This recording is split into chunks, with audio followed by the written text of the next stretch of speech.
Alright guys, we're going to go ahead and do our campfire building class next. What you guys see here is we've already gone out into the woods and we've started collecting material. Although that's definitely a first step, what you really need to think about is where are you building this fire. In this case, this is just a class, so we're on a dirt driveway and we know we can put this out really quickly. We've got hoses right over there, we've got dirt we can just pile up, and we don't plan on building a big fire. But when you're going to go out and actually camp, you need to select a very safe area. You may need to clear a bunch of leaves and debris and stuff so you're down into the dirt. It's actually nice to even build a little bit of a swale into it and use that dirt later to help put out that fire.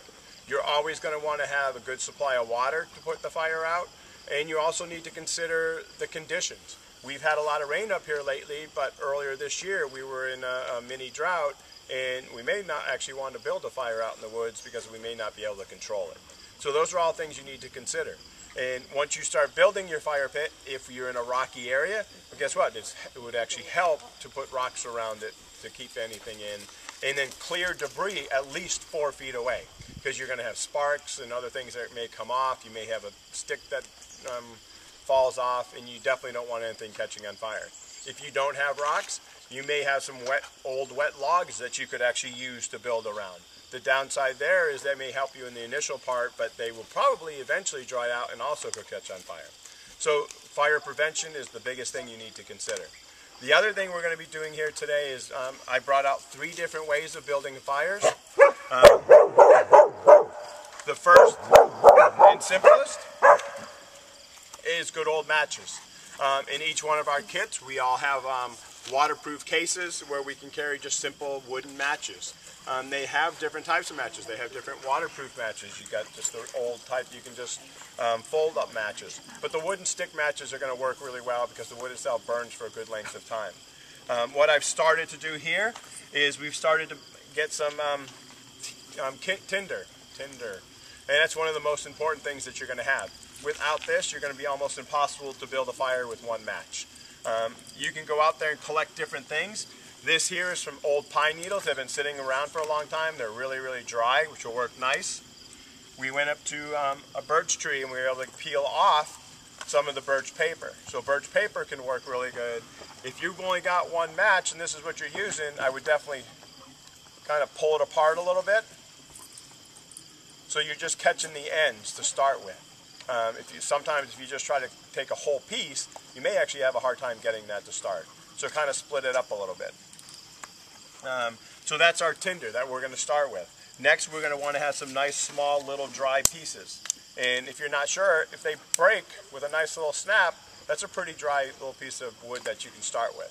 So you're going to want to start with stuff really small. And you can even see how this split into 2.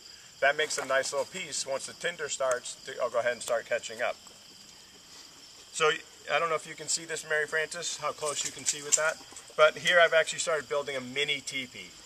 What I have is actually some of the birch paper, because this fire we're actually using a magnesium stick. What we've done is we've taken a knife, and I've already gone through and done this a little bit, and you scrape this and these little pieces of magnesium fall off, which become extremely flammable. This is, although it works really good, sometimes it's hard to get enough tinder magnesium in there, but we'll go ahead and give this one a try.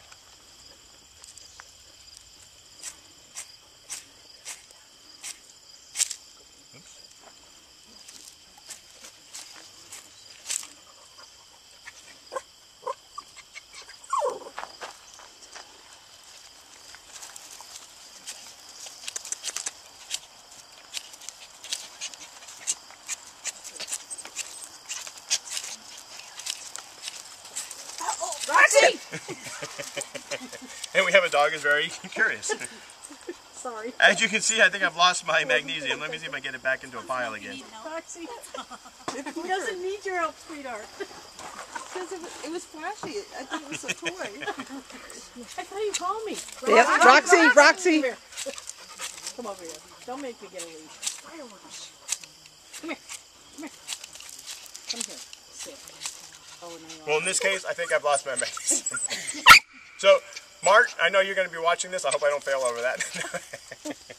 So our next, we're actually going to go to what's called emergency tinder. And you can actually buy this in the store. It's really good to carry around with you. And what it is little things that burn real easy. It almost looks like a little tissue paper, and they're saturated with something that's very flammable. You kind of pull this apart a little bit. Good, have my tinder right next to me.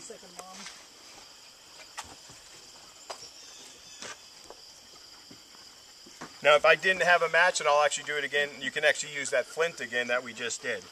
So from there you can see that starting up really nice with that one match.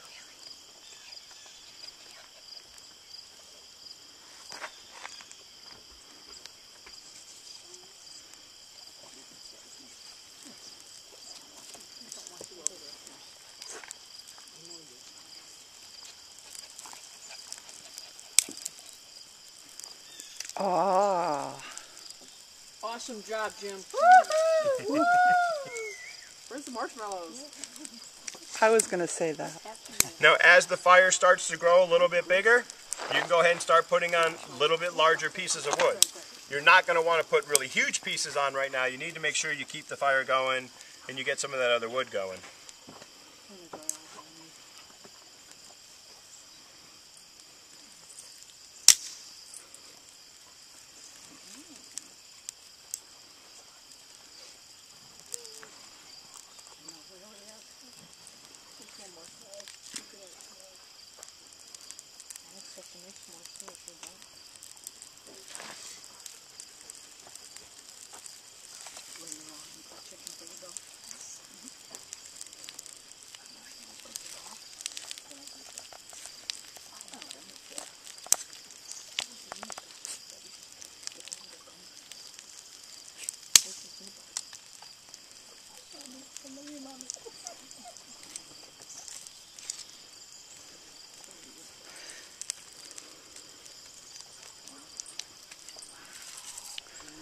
Jim, is there any weather that you wouldn't, like extremely windy? Would you want to build a fire if it's or are there certain precautions you take? Wind is definitely going to be a lot more dangerous. Again, you have to know your surroundings. You can build wind breaks by actually building up, like say, against the cliff or something like that. So you're going to want to be careful there because that's when you're going to really push that fire out with a lot of sparks going out. You can build in really wet conditions. Now you can see this fire is going really good. I'm not going to make it any bigger. Again, we need to be able to put this one out. But you want to be careful with wind. It's actually better to be in a moist area, even though having that wet tinder can be hard to get started. In that case, you're going to want to go out looking for it, going underneath rocks, underneath little overhangs, rock overhangs, stuff like that. You can almost always find something dry. And if you can't, again, that's where this emergency tinder type stuff comes in really handy because it's in your pack, it's dry. But you can also make feather sticks. And what I mean by that is you take your knife, and this is just kind of a small knife for this, but it'll still work. And you'll start spraying it, flaying it out, so you actually have little pieces sticking off. And you get underneath there, and some of this is going to be dry underneath. So that can actually be a really good tinder start. And that works out really nice. Okay? Thank you. The third one will go. We'll let this one keep going a little bit. And we can use just a match to get this started. Sometimes it's a little bit harder, and I am starting to run out a little bit of a tinder here. But here I want to make sure I have some really nice tinder handy. Some sticks really close. And here I'm basically using almost a hay because the pine needles. And you can see how quickly that started up. Sometimes giving it a little bit of air, blowing on it can help if you need a little bit more oxygen. And you can see if I kept building this up now, I'd have another fire going just like that. Does anybody have questions on fire starting? If you were in the snow, if it was snowing out, where would you build a fire?